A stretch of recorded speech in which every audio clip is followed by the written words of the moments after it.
Alrighty, folks, we are back with the one and only Mr. Jonathan Twomley. And let me just say this. I appreciate that Jonathan and frankly, all of the millionaires that come back each week are even willing to do this when they are traveling. You will Mhm. see that Jonathan is not in his normal setup. He is sitting in a hotel room doing this. So, Jonathan, I appreciate it. I'm sure the audience does as well. Thank you so much. Yeah, well, listen, I mean, it was our first show back after a month. I didn't want to miss it. And I'm actually in the same time zone as you, which is a Yay! first. So. There you go. There you go. Well, hey, I think it's time we talk about what the real deal, right? The real deal is Yeah. a magazine, a publication that really focuses on what I'll call commercial real estate brokerages. It's where the big players get reported. And the last month or so, really the last 8 months or 8 weeks or so, call it 2 months, it has been a consistent drumbeat of syndication pain. Just and they're naming names, they're naming Yeah. groups, they're naming people, they're naming deals. It's becoming a bloodbath, I think.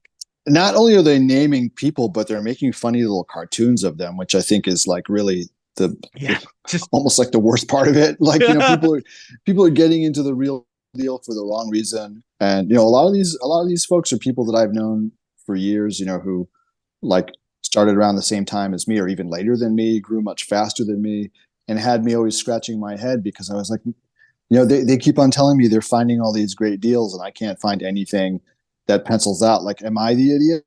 But it turns out that, people were just overly aggressive, not considering the downside. And now that, so here's what happened with a lot of syndication. So a lot of syndicators are really basically marketers, right? yeah, They're some of them exactly, some exactly. of them have some real estate chops from some other business like construction or something, but for the most part, most of these syndicators are people who were like in tech, or they were uh, in marketing, or God knows what.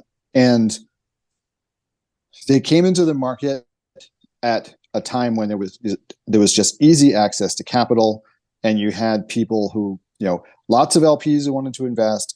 There were people, high net worth people, who wanted to put their names on deals and sign, their balance sheet to deals because they thought this was a risk-free proposition, just free money. The the banks were throwing money at everything, and it just was super easy for people with no real experience to come out and do big deals. We're Yeah, talking 50, $100 million deals. And they'd put together teams of like 20 capital raisers.